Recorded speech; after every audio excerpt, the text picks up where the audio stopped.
गुरुजी कि आजकल जो चल रहा है कि संलेखना को इतना गुप्त क्यों रखा गया। हम लोग को डेली एक फोटो भेजी जाती थी, आचार्य श्री आते थे, आशीर्वाद देते हुए चले जाते थे। हम लोग सोचते थे आचार्य स्वस्थ हो गए, बढ़िया स्वस्थ हैं ही, तब तो संलेखना वाली बात ही नहीं थी। और लोग बता रहे हैं कि महीने भर से संलेखना चल रही थी, अंतिम 3 दिन में भी ये नहीं बताया गया। मेरे पास फोन डोगर गांव से आता था कि भाई आज आहार बहुत अच्छा हुआ है और मंच से अनाउंसमेंट हुआ है, मालूम पड़ा उन्होंने उपवास ले लिया। इतना भ्रमित प्रचार क्यों किया गया? क्या परिस्थिति रही, क्या स्थितियां रहीं, उन स्थितियों के संबंध में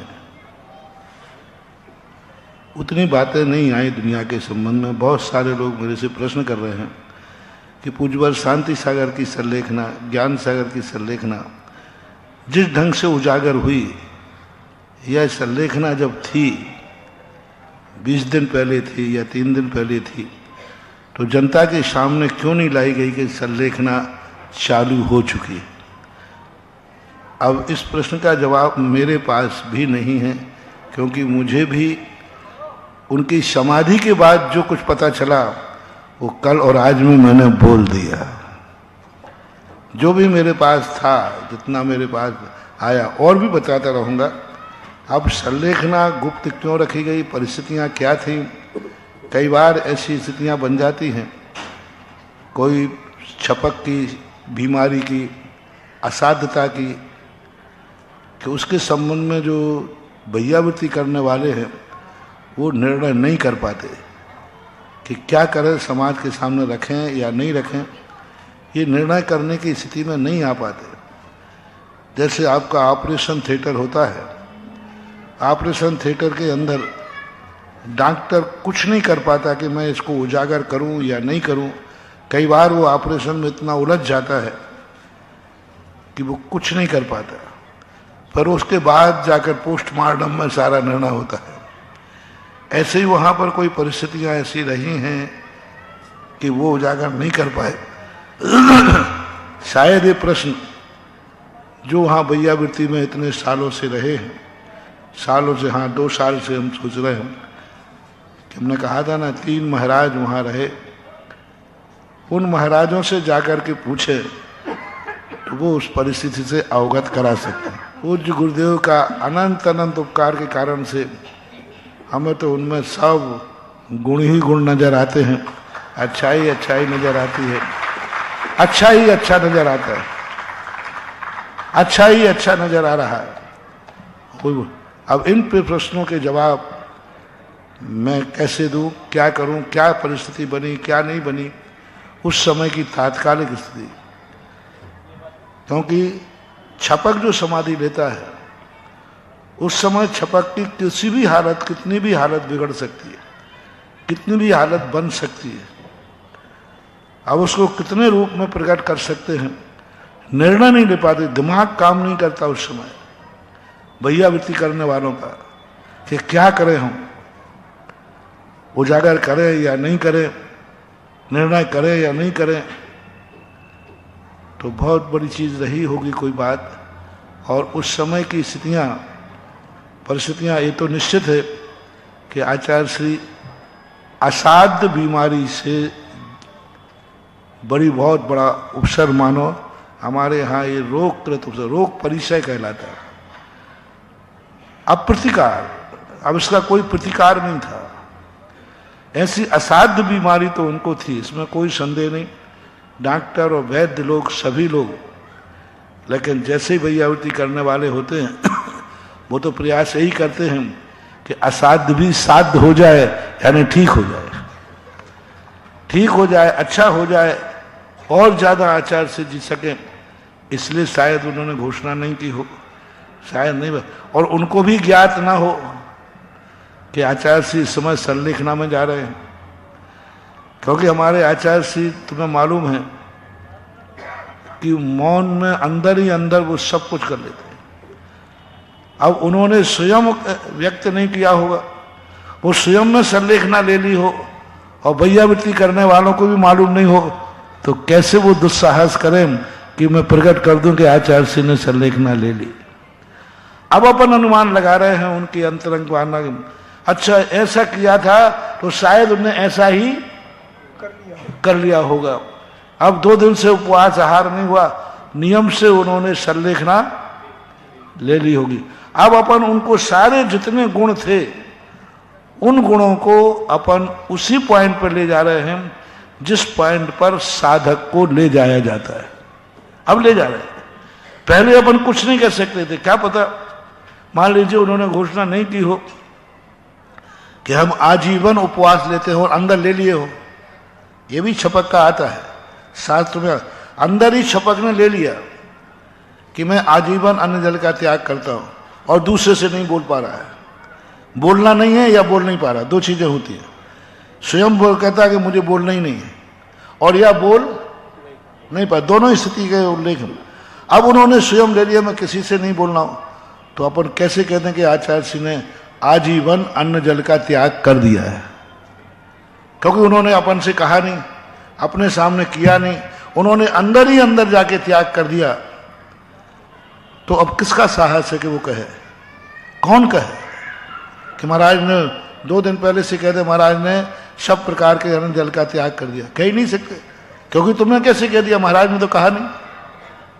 तो अब इसमें 2 बातें सामने आ रही हैं। अब एक तो उन्होंने स्वयं संकल्प कर लिया, किसी से कहना उचित नहीं समझा, क्योंकि आचार्य सिंह ने जब भी कोई साधना की त्याग की किसी को नहीं बता दे। इतने त्याग कर लिए, हम लोगों को पता चलता था बाद में। दूध का त्याग कर दिया, महीनों के बाद हम लोगों को पता चलता था कि इन्हें त्याग कर दिया। सब्जियों का त्याग कर दिया, लेना बंद कर दिया। तो हम लोगों ने सोचा लेना बंद कर दिया, वो कोई 2, 4, 8 दिन के लिए प्रायश्चित होते ना। आज तक कोई भी त्याग आचार्य सिंह ने घोषित नहीं किया, कोई भी त्याग। संघ के लिए भी नहीं बताया। हम लोग पूछते थे महाराज क्या आपने त्याग कर दिया है? जवाब नहीं देते थे। कोई भी त्याग, इतने बड़े बड़े त्याग आचार्य सिंह के थे, उन्होंने कभी व्यक्त नहीं किए। पूछने पर भी वो मौन रह जाते थे, कुछ नहीं बोलते थे। तो शायद उन्होंने अपने नेचर के अनुसार इतने सारे त्याग अपने स्वयं ले लिए, किसी को बताए नहीं। हम लोग भी ये नहीं कह सकते दावे के साथ कि आचार्य सिंह ने त्याग किया है ये जीवन भर का त्याग है, नहीं कह पाए। मान लो उन्होंने दूध बंद किया, कोई हमसे पूछता हम लोगों से आचार्य सिंह दूध नहीं लेते, क्या जीवन भर का त्याग कर दिया? अब मैं कैसे कहूं, क्योंकि उन्होंने कभी हम लोगों से कहा ही नहीं, अब कैसे कहूं। और मान लो अपन ने कह दिया और उन्होंने लेना शुरू कर दिया, तो और ये अपन ने कह दिया वो लेना चाहते हो तो लेने के भैया घोषणा तो होगी, ये भी आफत है। मान लीजिए उन्होंने सोचा कि मैं साल भर दूध नहीं लूंगा और अपन ने घोषणा कर दी आचार्य सिंह ने आजीवन दूध का त्याग कर दिया, तो कितने बड़ा अनर्थ हो जाएगा कि अब आचार्य सिंह ने नहीं किया था, अब कहीं करना पड़ेगा। चौकों में कई बार हो जाता है, जो जो जो परिचित चौके में आते हैं ना लोग, तो 2, 4 दिन कोई चीज हम लोग नहीं लेते हैं। अब वो लेना भी है, नहीं नहीं ये मत तो महाराज का त्याग है। अब जिसके यदि किसी व्यक्ति ने ये कह दिया कि महाराज का त्याग है, अब हम लेना भी चाहें तो नहीं ले सकते क्योंकि त्याग की घोषणा हो गई। और मुझे लेना था, जो जो जो स्थायी रूप से चलते ना, जो वो ज्यादा कलाकार करे तो नहीं ये चीज हटाओ, क्योंकि उन्होंने देख लिया कि महाराज 8 दिन से तो ले ही नहीं रहे। अब उन्हें ये पता नहीं कि 8 दिन का त्याग था, 9वें में लेना था। लेकिन तुमने तो सामान्य क्या देख लिया, क्योंकि तुम प्रतिदिन देख रहे थे 8 दिन से कि महाराज ये चीज 8 दिन से प्रतिदिन हटा देते, तो 9वें दिन में तुमने क्या कर लिया,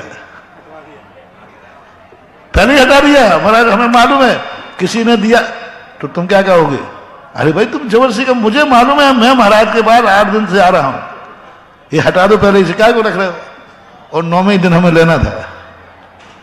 अब हम ले नहीं सकते क्योंकि सब में घोषणा क्या हो गई, त्याग है।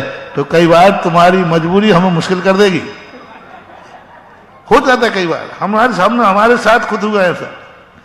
पूज्य आचार्य महाराज के 9 उपवास हो गए सन 1990 में मुक्तागिरी में।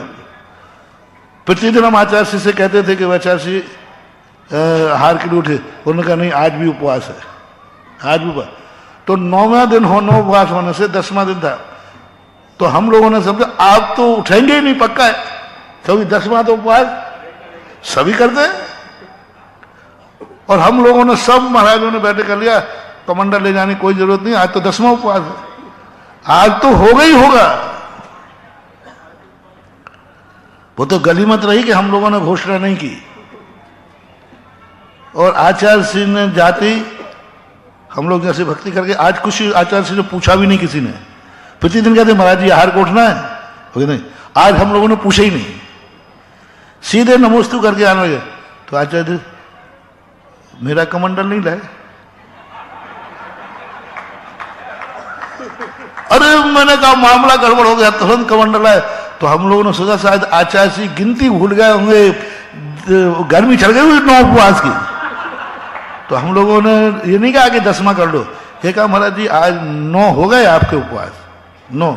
तो आचार्य श्री कहते हाँ हाँ मुझे मालूम है 9 हो गए, अब क्या करोगे बोलो, अब कहूंगे 10वां और करो। तो ये हो जाता है। तो कई बार परिस्थितियां ये हो जाती कि वो अंतरंग में ही इतने जिंदगी भर के त्याग उन्होंने किसी को नहीं बताए और स्वयं करते रहे जिंदगी भर।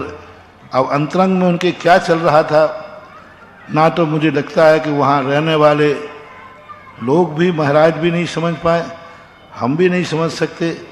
अब इस बात को तो आपको जब आचार्य श्री मिले तब पूछ लेना। हाथी निकलेगा, हाथी निकल गया, कुत्ते भौंकेंगे, उनका काम। नमस्ते महाराज जी, नमस्ते। अब चर्चाएं हैं, होती रहती। महावीर को निर्माण के बाद बहुत बड़ी चर्चाएं हुई, तो ये तो अब अपन इसके लिए कुछ कर नहीं सकते। जिसको जैसा जहां जो रूप समझ में आता है वो कर रहा है।